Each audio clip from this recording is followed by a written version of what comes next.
Welcome back to World Crisis Radio. We'll go into the Irish situation next week. The short form for Ireland is it's time to put those zombie banks through Chapter 11, Chapter 7 bankruptcy.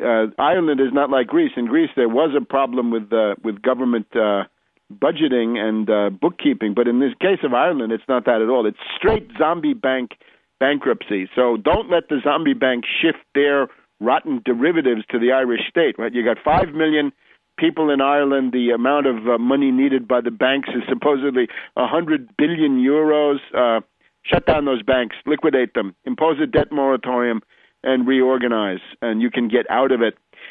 So now shifting gears, we've already talked about the struggle of Pelosi to reimpose herself, but let's look at the incoming Congress. There is some potential, at least, to test the Republicans as they come in, and now they take over the committees with the oversight powers, investigating powers, subpoena powers, and so forth. And there's a lot they could do, but of course, the heart of the matter is Obama's qualification or non-qualification to be president.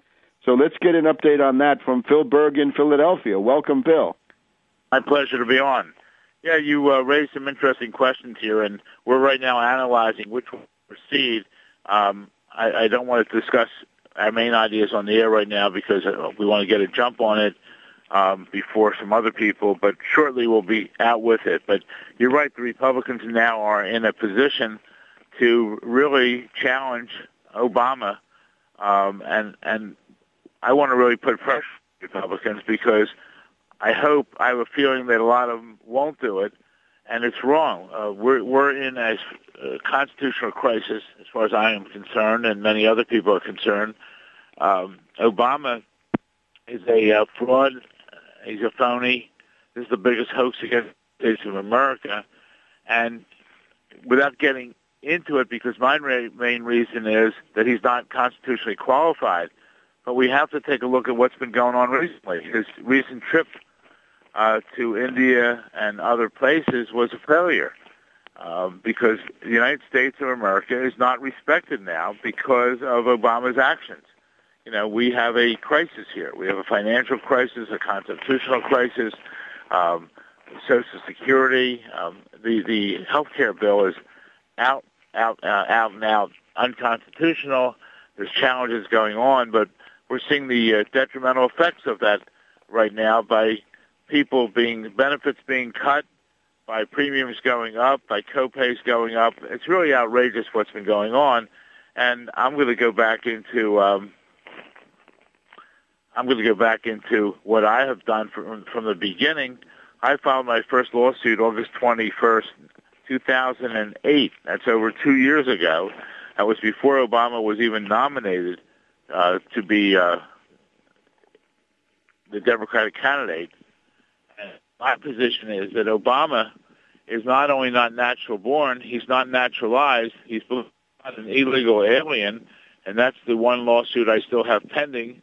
We're getting ready to take the decision by the U.S. Court of Appeals for Washington, D.C., to the Supreme Court of the United States.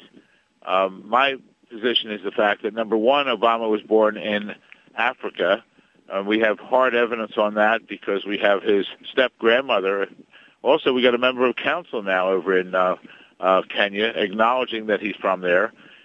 When he was recently introduced in India, he was introduced by someone who said, "My fellow Kenyan." I mean, the overwhelming evidence, and we're going to be putting that the list pretty soon on ObamaCrimes.com. That's our website, ObamaCrimes.com. We're going to be putting together this list, and we really need at that point everyone who's listening to get behind us, because whereas the Democrats didn't do anything, I think it's really upon the Republicans to move forward on this topic, because, you know, what has been taking place is blatantly outrageous, and I won't tolerate it. So aside from where he was born, the next significant factor is, which is even more significant than where he was born, is the fact that he was adopted or acknowledged in Indonesia by his stepfather, Lolo Soturo. And his name, his legal name as far as everyone is concerned, is really not Barack Hussein Obama, but Barry Soetoro. Now, yes, you can use aliases, but not for fraudulent purposes, and that's our belief what he's doing, and that's my lawsuit. My lawsuit, again, says he's not natural born, he's not naturalized, but he's an illegal alien, and I'm stating that, therefore, the salary and benefits he received as a United States Senator from Illinois were fraudulent, and that money should go back to the U.S. Treasury. Unfortunately, so that's good. Let me just point out that there's motion on this out in the big world, right? The Globe of this week, just in time for the new Congress coming back. New Congress launches top secret Obama birth certificate investigation, and the Globe writes, find President Barack Obama's real birth certificate. That's the stunning secret order newly elected federal officials have issued to hand-picked investigative teams, and the probe could spell doom for Obama's troubled presidency. Sources tell Globe in a Blockbuster World exclusive, and here they quote Bill Posey, Republican, Congressman of Florida, Steve Pierce, Republican of New Mexico. Clyburn of South Carolina, Democrat, says, yes, there are going to be lots of subpoenas. And Floyd Brown, president of the Western Center for Journalism, says that he has been investigating this. So the momentum is gathering. That's terrific. I'll get the Globe. The Globe has been outstanding in the coverage of Obama since 2008, bringing forth the facts as they have come forth. And we have to give a lot of credit. Some people say, well, the Globe. Well, the Globe is significant because they're relating what our national media doesn't do. And our national media, as far as I'm concerned, has been and is a disgrace. And this thing is, we should not tolerate this, and we won't tolerate this. But stay tuned to Obama. It's wonderful what you said there, and we're going to be pushing an effort and asking everyone to join in to push the efforts by the people that are mentioned in the Globe article. And our own thing, we're going to have a petition up shortly for the people around the country to sign with no cost to them. And this is essential to the freedoms we have in this country.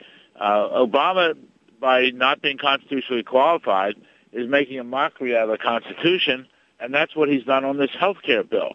And that's what he's planning to do on Social Security. He's planning to have a committee come together, and two of the members of the so-called new committee have already stated they're against canceling Social Security. So really what's transpiring is outrageous, and I am so glad that I'm a part of this for over 2 years now, and we're going to continue our efforts, and I think that perhaps because Obama's dropping in the polls and all these investigations, it's time that our purpose for the past 2 years comes forward, and that is that Obama be out of office because it's detrimental to this country. And wake up, America, join in these efforts, and when we have our petition up there, please sign it, and very shortly under ObamaCrimes.com, and pass it on to your friends. The word this week also concerning the Afghanistan war, right? That July 2011 deadline for beginning to get out is coming up, and the word is that Obama is going to flaunt and disregard and betray his own deadline. He's going to say, well, that was always based on conditions on the ground, as I always said. So he's going to stiff the entire left liberal anti-war base, the people who put him into office, with their work and their enthusiasm or hysteria, whichever you want to call it. But he's getting ready to betray his own base on a whole series of things. So that means that a lot of supporters there are going to be, I think, lost to Obama, making more likely what you say. And he's dropped so far in the polls now, if he starts cutting his own base, that's like going to be a major detrimental to him. And you know what? He doesn't care. He just thinks that what he does is best. And he told Richard Wolff again he'd rather be a great one-termer than a guy who did everything to do little stuff and stay around like Clinton. Anyway, thank you, Phil. We'll see you next week. Happy Thanksgiving, and happy Thanksgiving to all. And we'll see you next week. Okay, thank you. Bye.